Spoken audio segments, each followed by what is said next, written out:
পাশে আছে। যদি আপনারা সম্ভব হয় আমাকে স্মরণ করবেন, নচেৎ কোনো বিএনপির কর্মীর কাছে আপনারা জানাবেন, তাহলে হাফেজ ইব্রাহিম জানবে। তাই আপনাদের কাছে সবিনয় নিবেদন, আমাদের হিন্দু সম্প্রদায়ের রূপে কেউ অঘটন ঘটাইয়া বিএনপিকে কলঙ্কিত করবেন না। এবং অনেক অনেক দুষ্কৃতিকারী আছে যারা আপনাদেরকে বশীভূত করে যে কোনো একটা ছোটখাটো ঘটনা করে এটাকে বৃহৎ আকার রূপ দিতে পারে। তার থেকে আপনারা সবাই সজাগ থাকবেন।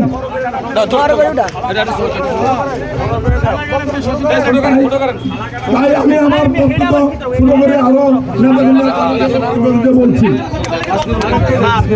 পর্যায়ে আপনাদের সামনে নির্দেশন এবং গুরুত্বপূর্ণ বক্তব্য নিয়ে আসছেন বাঙালি ধারা কৃষক দলের সংগ্রামী সেক্রেটারি পরীক্ষা ইরান ব্যাংকের সংগ্রামী সভাপতি সহসভাপতি জনাব ইদ্রিস মিয়া।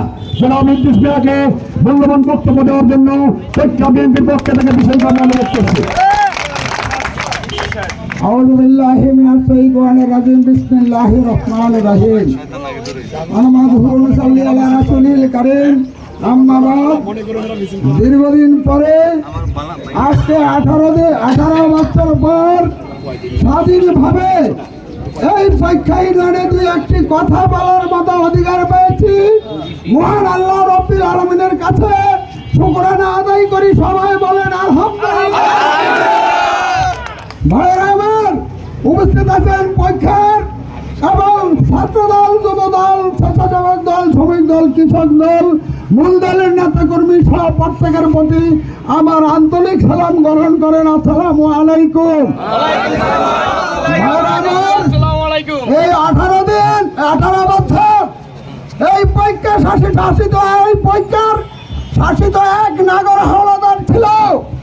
এই নাগর হাওলাদারের দুঃশাসনে পরীক্ষার মানুষ অতিষ্ঠিত হয়ে গেছেন। পরীক্ষার মানুষের ঘুম হারাম হয়েছে। মায়ের ছেলের সাথে যোগাযোগ করতে পারেন নাই, ছেলে বাপের সাথে যোগাযোগ রাখতে পারেন নাই, পরিবার স্বামীর সাথে থাকতে পারেন নাই। এত নির্যাতিত হয়েছে। এই নির্যাতিত ভোগ করেও আপনাদেরকে মহান আল্লাহ রাব্বুল আলামিন 5ই আগস্ট এই দেশটা আবার স্বাধীন দিয়েছে। স্বাধীনের গুরুত্ব দিবেন আমার মহান নেতা বুরহানুদ্দিন দৌলত খাঁ মাটিয়ার মানুষের নেতা আলহাজ হাফেজ ইব্রাহিম। উনি নির্দেশ দিয়েছেন যে এখন শান্ত থাকো, যারে যা ক্ষতি করেছে অক্ষরে অক্ষরে প্রতিশোধ লওয়া যাবে। প্রতিশোধের কোনো লইতে পারবা, কোনো বিকল্প হবে না। তোমরা পাহারা দাও। এখন কোনো হিন্দু মুসলমান, কোনো ব্যবসায়ী নেতৃবৃন্দু যেন কোনো হয়রানি না হয়, আমাদের দলের জন্য কোনো সে যেন অস্থিরতা না হয়, যেন ক্ষতিগ্রস্ত না হয়। তোমরা তাদেরকে ছেপ রাখো। আমাদের সময় আসছে এবং একটু পরে এই তোমাদের প্রতিশোধ নেওয়া। এবং কিছুদিন আগে আমাদের সালাকানা আলাউদ্দিন, কেউ বলে আলাউদ্দিন সর্দার, উনাকে আপনারা বিএনপিরা খায়া না খায়া ভোট দিয়েছেন। উনি আপনাদের সন্তান, আপনাদের ভাই। এদেরকে উনার ছেলে সন্তান দিয়া অসাময়িকভাবে আপনার নির্যাতন করেছে। তাকে এই পরিষদে বলে আবার আসার জন্য পায়তারা করে, তাকে কিন্তু পরিষদে আসতে দেওয়া যাবে না। আমাদের নেতার নির্দেশ, ওনার যদি পরিষদে আসে ওনার হাত পাও ভেঙে রোডে প্যাকেট করিয়া ছাড়িয়া দিবা। তাহলে তার কোনো কেউর বাড়ি ঘরে হামলা করবে না। ইদানিং গত পরশু দিনে উনি ওনার হালা সম্বন্ধে ওনাদেরকে নিয়ে আমাদের ওয়ার্ডে মিটিং করেছে।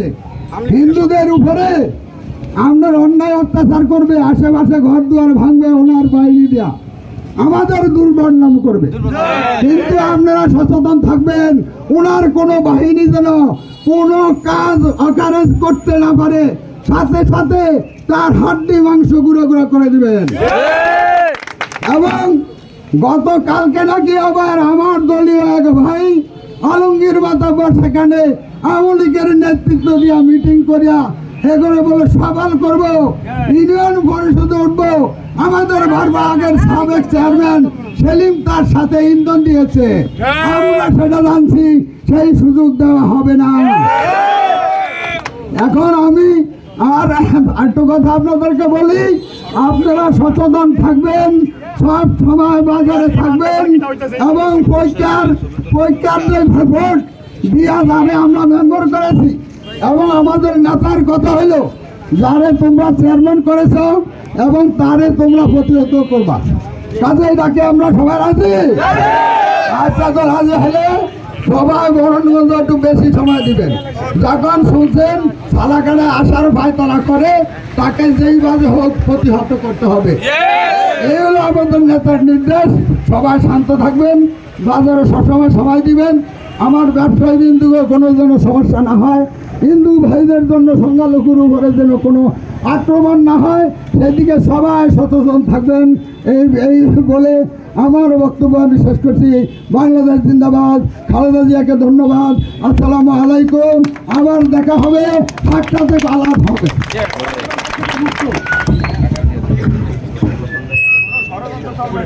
বিসমিল্লাহির রহমানির রহিম। উপস্থিত নেতৃবৃন্দ, এ পর্যায়ে গুরুত্বপূর্ণ